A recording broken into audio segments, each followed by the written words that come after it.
Princess Beatrice and Princess Eugenie warned to be careful in wake of Andrew Mountbatten Windsor scandal. London, the 28th of November 2025. Princess Beatrice and Princess Eugenie have been quietly cautioned to be careful about their public appearances and business dealings in the wake of their father's dramatic fall from grace. Andrew Mountbatten Windsor was formally stripped of all royal titles and honors earlier this month over his continued association with the late convicted pedophile Jeffrey Epstein, leaving his daughters navigating an increasingly delicate path and emotionally charged landscape. Former BBC royal correspondent Jenny Bond, speaking exclusively to the Mirror, urged the sisters to tread cautiously in the coming months. So far, they have emerged relatively unscathed, she observed. Although personally I think they would be wise to curtail their business activities and visits to the dripping with money venues of the Middle East. They need to be careful not to become tarred with the same brush as their parents. Both Andrew and Fergie appear to have been seduced by great wealth for much of their lives, and their reckless pursuit of that wealth has been part of their undoing. The warning comes as Beatrice and Eugenie, neither of whom are working royals, have maintained a deliberately low profile in recent weeks, appearing only for carefully chosen professional commitments. Eugenie, 35, was seen in early November at a mentoring sessions for the King's Foundation's 35 Under 35 network, an engagement requested personally by King Charles and widely interpreted as a public vote of confidence in the York princesses. Beatrice, 37, raised eyebrows shortly afterwards when she traveled to Riyadh for the Future Investment Initiative, a high-profile summit often dubbed Davos in the desert. Her presence alongside global business leaders prompted questions about whether such appearances might be viewed as tone-deaf, given the ongoing scrutiny of her father's financial ties to controversial figures in the region. Both sisters had already withdrawn from the inaugural Pink Ball in October, a charity gala they had been expected to attend shortly after Andrew announced he would cease using the Duke of York title amid relentless media pressure. A family in turmoil. The York family's troubles reached a climax on the 30th of October, when King Charles issued letters patent formally revoking Andrew's princely status and all remaining honors. 3 days later, on the 3rd of November, the change was gazetted in the London Gazette, leaving the former Duke known simply as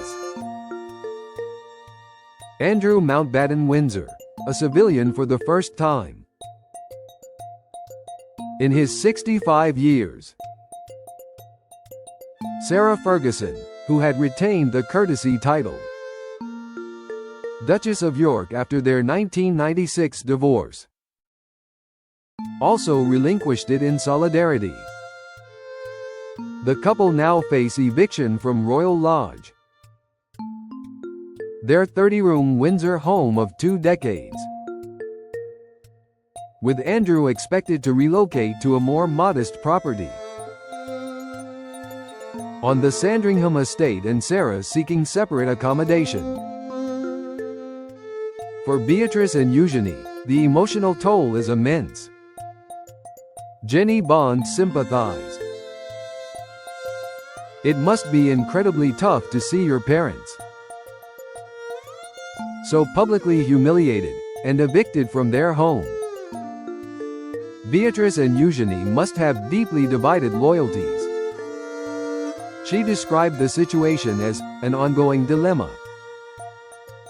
for the sisters, adding, "Most people feel quite sorry for them. Christmas at Westminster Abbey. Will they attend?" Despite the scandal, both princesses remain much-loved members of the wider royal family. Bond believes they will still receive personal invitations to the Princess of Wales's annual Together at Christmas Carol service at Westminster Abbey on the 5th of December. "I assume that Catherine sends out personal invitations every year to members of the royal family," she said. "That would be the normal thing to do. When you are organizing an event like this, and the sisters have been regular fixtures at the carol concert. So it would be a very pointed criticism of them if the princess had omitted them from the guest list this year."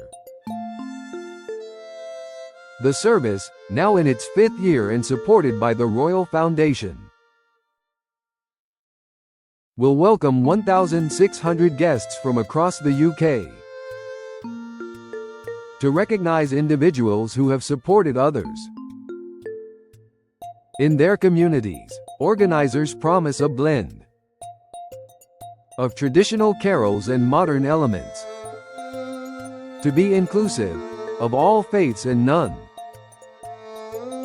Zara and Mike Tyndall have already confirmed their attendance.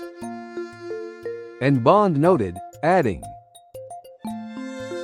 "It has been made clear throughout the scandal involving Andrew that Beatrice and Eugenie remain valued members of the royal family and will be invited to get-togethers like this, as well as Christmas at Sandringham. It will be up to them to decide if they want to face the cameras and join the rest of the royal family, or spend time with their parents, navigating careers outside the royal fold." Unlike their cousins William, Harry, and the Wales children, Beatrice and Eugenie have never been working royals. Beatrice is Vice President of Partnerships at Affinity, an AI software company, while Eugenie is Associate Director at the Hausaworth Art Gallery. Both have built professional lives independent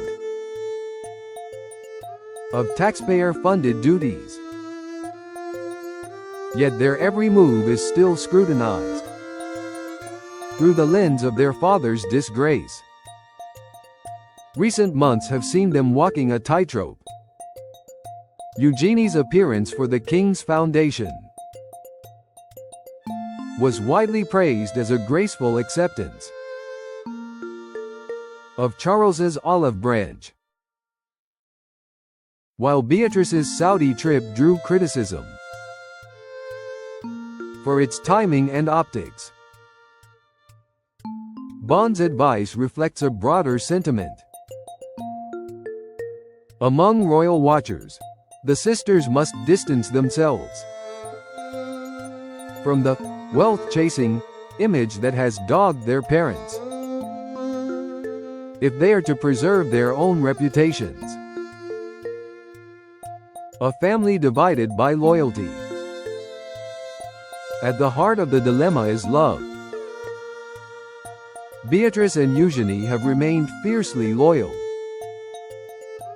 to both parents throughout the scandals, often acting as mediators between Andrew, Fergie, and the wider royal family. They were visibly emotional at the late Queen's funeral. In 2022, standing protectively beside their father, as he walked behind the coffin in civilian mourning dress. A demotion orchestrated by Charles and William that signaled the beginning of the end. Now, with Andrew effectively exiled, and their mother facing her own financial and reputational challenges, the princesses find themselves torn between filial duty and the need to protect their own young families and careers. Beatrice, mother to Sienna, 4, and expecting her second child, with Edoardo Mappelli Mozzi, and Eugenie, mother to August, 4, and Ernest, 2, with Jack Brooksbank, have prioritized privacy for their children, while continuing limited public engagements. The road ahead. As Christmas approaches, the York sisters face perhaps their most difficult festive season yet. An invitation to Kate's carol service would be a powerful public endorsement from the heart of the monarchy. Attendance at Sandringham for the traditional Christmas Day walk would signal that Charles has not turned his back entirely. Yet the emotional pull of spending the holidays with their parents, now facing eviction and isolation, may prove irresistible. Jenny Bond's final verdict is compassionate. They are caught in an impossible position. Most of us would feel the same loyalty to our parents, however flawed, but they also have their own lives, husbands, children, and careers to protect. It will be a balancing act for years to come. For now, Beatrice and Eugenie remain two of the most sympathetic figures in the royal saga. Daughters trying to forge their own path, while carrying the weight of a family name that has become synonymous with scandal in the court of public opinion. Their next steps will be watched with a mixture of sympathy, scrutiny, and hope that they can emerge stronger than the storm that surrounds them. As one royal watcher put it, they didn't choose this life, but they're handling it with more grace.